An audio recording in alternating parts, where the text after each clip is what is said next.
Alrighty guys, it is Qaaman here today, and I want to give you guys an interesting discussion today that I've always wanted to talk to you guys about, as my voice is about 80% of what it was before the car accident and before I got sick, which I still am a little bit, but I'm much better now.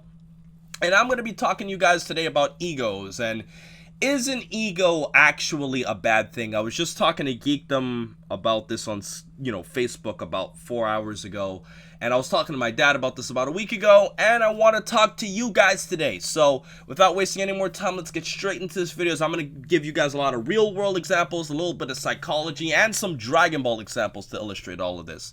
So is a big ego a bad thing? The first thing we got to do is we got to look at Sigmund Freud. Sigmund Freud has a theory of psychology that humans have three levels of a human psyche. There are three levels, which include the id, the ego, and the superego. And to pretty much explain what all of them is, the id is like all of your human wants and your needs.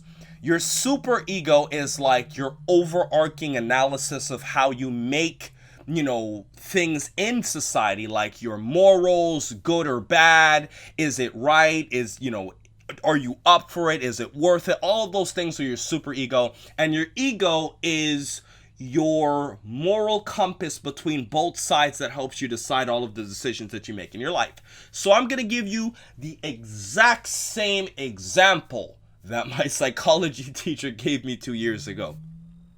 Let's say I have a friend who has a very attractive girlfriend. She's a 10. She's beautiful, drop dead gorgeous. My id is sexually attracted to her. I can't control that. That's just attraction. She's a beautiful girl. If she was taken, if she was single, it doesn't matter. She's attractive. What my superego would be in this instance would be my moral compass. I can't pursue this girl because A, she's dating my friend. B, she's my friend. C, I might have a girlfriend at that time, so I could possibly be cheating on, my, significant other in that situation. And morally, I would be looked at as a douchebag if I pursued to go after the girlfriend of my good friend. So because of all of those things, my ego says your id is attracted to her, but your superego says stay away, and the superego is winning in this instance, so I will not pursue my friend's girlfriend. That's a perfect example of how to look at all of this stuff. Now, the next thing we gotta talk about is confidence versus ego. A lot of people often get a very confident person confused with a person with a big ego. There are two completely different things, and one thing my psychology teacher taught me is that a lot of people who are very egotistical have very low confidence levels on the inside. Let me give you a perfect example. I am confident in my ability to solve a Rubik's Cube in under 5 minutes, probably under 3 minutes. I am confident that if you gave me a 3x3 Rubik's Cube, I can solve it in 3 to 5 minutes, and probably 2 minutes if I really rushed myself. I am confident in my ability to do that. That's not my ego, I just know I can do it. Now, what my ego would be in this situation would be as if I was going around to everybody and bloviating and thinking I am of a higher self-importance because I can solve a Rubik's Cube. So if I'm going up to people and I say, hey, guess what? I can solve a Rubik's Cube and you can't. I'm better than you. I'm one of these super geniuses. Or if I'm going up to people and saying, hey, guess what? I drive a luxury car that just got into a car accident, which actually happened. Or, hey, I have 190 subscribers on YouTube. That's something you can't do. And I go to one of the best colleges in the world, a top 50 school. All of those things I said, by the way, guys, are true. But if I went around telling people those things, that would be me being egotistical. The right way to approach it, in my opinion, was to say, I have these things, I'm blessed with a good life, let me be humble for what I have. that is a proper approach to approach having an ego. But a person who has an ego would be bloviating about how they're better than other people because they might have certain things about them, when in fact of the matter is we're all human beings. So the next thing I wanted to talk to you guys about confidence versus egos is we got some keyboard warriors in the world. I'll talk to Geekdom about this a lot.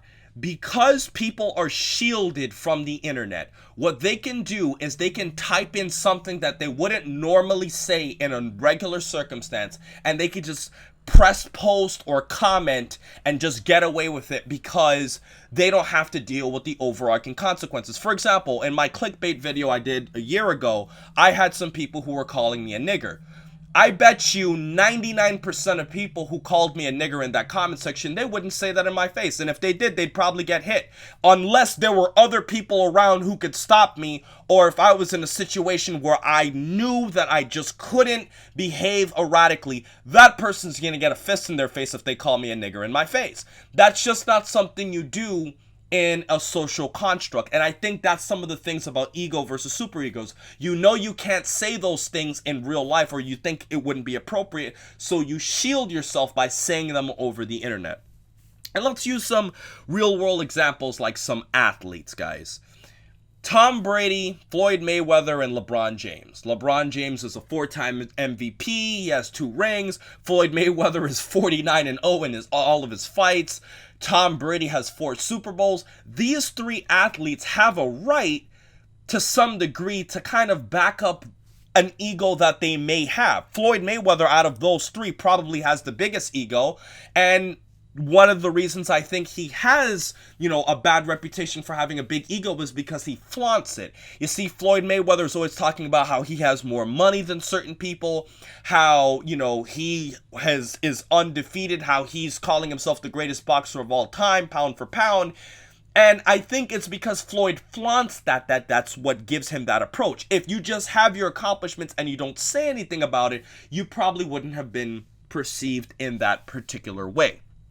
But guys, I think one thing that I really wanted to talk to you guys about today is Dragon Ball and egos. Vegeta, perfect character. I'm probably going to use a picture of Vegeta, as I'm talking throughout this video. Vegeta obviously would probably have the biggest ego in the Dragon Ball world.